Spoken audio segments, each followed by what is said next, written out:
कराची में पेश आया अफसोसनाक वाकया। डिफेंस में गाड़ी पर फायरिंग से 3 अफराद जान से गए। फायरिंग MP असलम अबड़ो के भाई की गाड़ी पर की गई। एडिशनल IG कराची के मुताबिक गाड़ी पर मजमूई तौर पर जाए वकुआ से 50 के करीब होल मिले हैं। जियो फेंसिंग की जा रही है। CCTV की मदद ली जाएगी।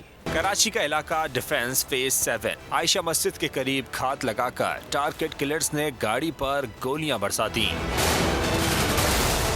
पुलिस के मुताबिक मोटरसाइकिल सवार मुल्जिमान ने MP असलम अबड़ो के भाई की गाड़ी पर फायरिंग की। गाड़ी में सवार 5 अफराद में से 4 शदीद जख्मी हुए, जिन्हें तिब्बी इमदाद के लिए फौरी अस्पताल मुंतकिल किया गया। तहम 3 जख्मों की ताब न लाते हुए दम तोड़ गए। जांबाग अफराद में असलम अबड़ो के भाई अकरम अबड़ो और भतीजा शहरियार अबड़ो शामिल हैं। एडिशनल IG कराची जावेद ओढ़ियों के मुताबिक चाय वक़्वा से 50 के करीब खोल मिले हैं। गाड़ी पर मजमूई तौर पर 60 से 65 निशानात पाए गए। जियो फेंसिंग की जा रही है। CCTV की मदद ली जाएगी। एविडेंस है वो सब पॉइंट आउट कर रहे हैं।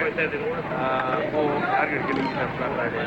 काफ़ी गोल हमें मिले हैं, तकरीबन 50 के करीब, जिसमें ज़्यादातर बड़े वेपन भी है और छोटा वेपन भी। अकरम अबड़ो सिंध बार कौंसिल के मेंबर और जैकबाबाद में वकालत करते थे। पुलिस ने शवाहिद इकट्ठे करके तहकीकात का आगाज कर दिया है।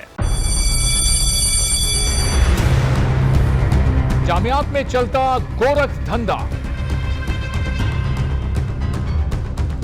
नौजवानों के मुस्तकबिल से खेलने वाली काली भेड़ों के आगे हुकूमत और इंतजामिया मुकम्मल बेबस। मुस्तकबिल के मेहमानों के तहफ्फुज के लिए बोल ने उठाई आवाज। सहाफती फराइज को निभाते हुए पहुंचाई हर खबर अवाम तक। बड़े स्कैंडल से जुड़े तमाम हकाइक रखे अवाम के सामने, क्योंकि बोल है पाकिस्तान का नंबर 1 न्यूज चैनल। सब्सक्राइब करें और बेल दबाएं ताकि कोई खबर रह न जाए।